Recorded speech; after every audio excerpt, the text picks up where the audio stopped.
J'ai fait beaucoup de technologies avant ça, beaucoup de projets dans le monde de l'avionique et de l'électronique de défense. Thierry Auger, donc je suis actuellement DSI corporate du groupe Lagardère et je suis directeur en fait de la cybersécurité pour l'ensemble des activités du groupe. Donc groupe international présent dans plus de 40 pays et traitant à peu près 25 métiers différents. J'ai fait beaucoup de technologies avant ça, beaucoup de projets dans le monde de l'avionique et de l'électronique de défense, avec une thématique un peu particulière qui est la surveillance de la Terre par satellite, où pendant des années en fait j'ai travaillé sur des programmes internationaux. Alors, pourquoi on accélère en 2022 ? Tout simplement parce qu'on a été chahuté en fait ces dernières années. Les entreprises, nos entreprises ont dû mettre en place énormément de transformations. On voit bien, on est poussé en fait par les organisations systèmes d'information qui demandent en fait pour les métiers énormément de transformations qui font que pour nous, sur le segment en fait de la cybersécurité, on est un petit peu obligé de se réinventer, on est obligé de s'aligner, on est obligé de participer en fait à tous ces programmes et de ce fait avec à la clé une accélération qui est non négligeable. Oui.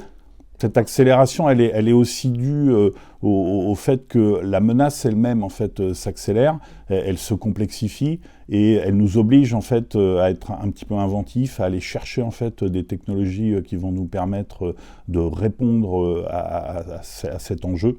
Et donc de ce fait pour nous une année en fait qui va être très intéressante, mais qui forcément est chargée et nous oblige à remettre en cause en fait pas mal de choses. Déjà, merci pour ce poste. Ensuite, un petit peu comme fédérateur, lié à ce que je viens de dire, on a beaucoup de choses en fait à remettre en cause. De ce fait, on a pas mal de thématiques sur lesquelles on va pouvoir en fait échanger tous ensemble. Et donc l'idée, c'est vraiment une ligne éditoriale qui est basée un petit peu sur tous ces domaines, en se disant 2022, quels sont les enjeux, quelles sont nos priorités. Et avec l'équipe éditoriale, d'identifier en fait comment on va transformer tout ça, quels sont les différents modules qu'on va pouvoir adresser, que ce soit à travers en fait les travaux menés au Before ou directement en fait pendant les assises autour des meet-ups, des tables rondes et des ateliers qui seront mis en place. Les enjeux importants, et d'ailleurs pour faire le lien avec les travaux menés par Olivier Lignol l'année dernière, qui était président des assises en fait sur cette thématique du Back to Fundamentals, c'est de se dire que la première thématique c'est vraiment de mettre à jour en fait le socle sanitaire qu'on a pu déployer et qu'on gère en fait au sein des entreprises. Il faut qu'on le fasse monter en puissance. Pourquoi ? Parce que une accélération en fait qui est violente, qui fait qu'on est obligé en fait de revoir les moyens qui sont déployés, de les adapter et donc de ce fait de repackager un petit peu en fait cet ensemble sanitaire. Ensuite, on a une problématique qui est claire, qui est pas mal liée aux problématiques de compliance en fait avec le positionnement des données, et donc c'est de se dire en France, et il y a beaucoup de gens en fait qui travaillent sur le sujet et c'est vraiment bien, il faut absolument en fait qu'on ait une réponse dite souveraine qui peut passer en fait par pas mal de solutions technologiques, que ce soit de l'hébergement physique, mais que ce soit aussi de la protection particulièrement ciblée et qui nous permettent en fait de gérer un secret entre guillemets France. Et pour ça, il va falloir travailler en fait avec les organismes de contrôle qui sont liés en fait à pas mal de nos business en fait, que ce soit des OIV, des industriels de défense, en se disant on a besoin de faire évoluer les textes face en fait à une réponse technologique qu'il faut mettre en place, et la mettre en place c'est travailler tous ensemble. Et c'est aussi cette question de comment on accélère. Pourquoi ? Parce que on a cette problématique en fait des ressources humaines, et on le voit bien en fait, et depuis maintenant un an c'est flagrant, que ce soit l'entreprise elle-même face à ses recrutements ou l'entreprise face à son écosystème de partenaires, on a du mal en fait à trouver les profils adaptés, et donc il va falloir composer avec ça, mais il faut surtout réfléchir en fait à la manière d'adresser le sujet, et ça fera aussi partie de nos thématiques et de nos ateliers, de se dire comment on peut s'organiser pour potentiellement faire monter des gens en compétences qui sont là, qui ont la capacité, mais qui n'ont pas suivi ce cycle de formation et qui pourraient apporter en fait leur contribution aux activités cybersécurité. On a aussi en fait un autre enjeu qui est tout aussi important, c'est la difficulté à se faire alimenter en technologie. On voit bien, on a de plus en plus de mal en fait à passer nos commandes et à se faire livrer. Et donc ça va faire glisser les projets. Ça va potentiellement remettre en cause justement certaines démarches sur l'année 2022. Et donc le RSSI et le DSI sont obligés de prendre ça en compte. Les assises, pour moi, c'est vrai que ça a commencé à Deauville et ça fait pas mal d'années. Et je pense que j'en ai peu manqué. Pourquoi en fait c'est important les assises? On est occupé en fait, on a des tas de projets, l'année en fait passe très très vite, hein, et les assises c'est vraiment en fait l'opportunité pendant quelques jours en fait d'avoir l'ensemble des acteurs du marché, de pouvoir s'organiser, de monter des rendez-vous avec ceux qu'on n'a pas eu le temps de voir pendant l'année, d'aller rencontrer en fait des fournisseurs qui sont sur des thématiques ou des technologies en fait qui nous intéressent particulièrement du fait du plan projet qu'on peut avoir dans l'entreprise.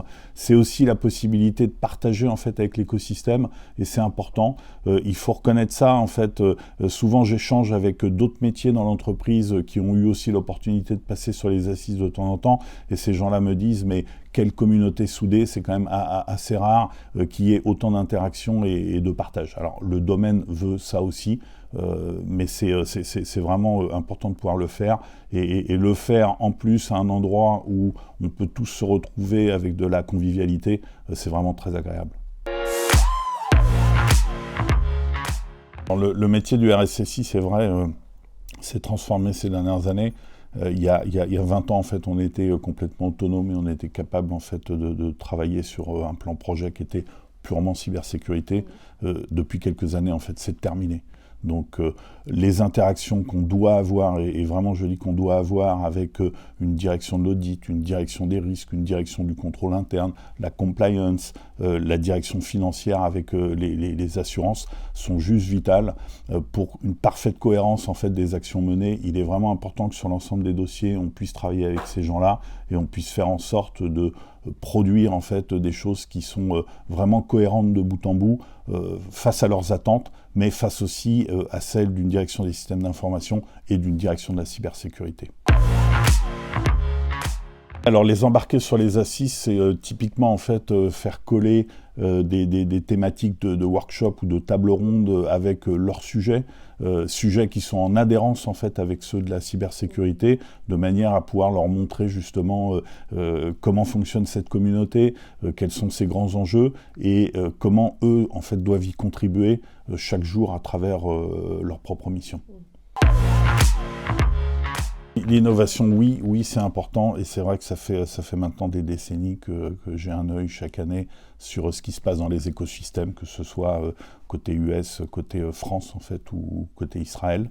Les startups, il faut qu'elles soient là. On a une richesse en fait à travers l'ensemble des accélérateurs, des incubateurs en France. On a des tas de sociétés en fait qui travaillent sur des innovations d'usage qui sont vitales en fait pour faire évoluer les solutions qu'on peut avoir déployées au sein de l'entreprise, mais aussi en fait des innovations de rupture qui nous apportent en fait énormément de valeur.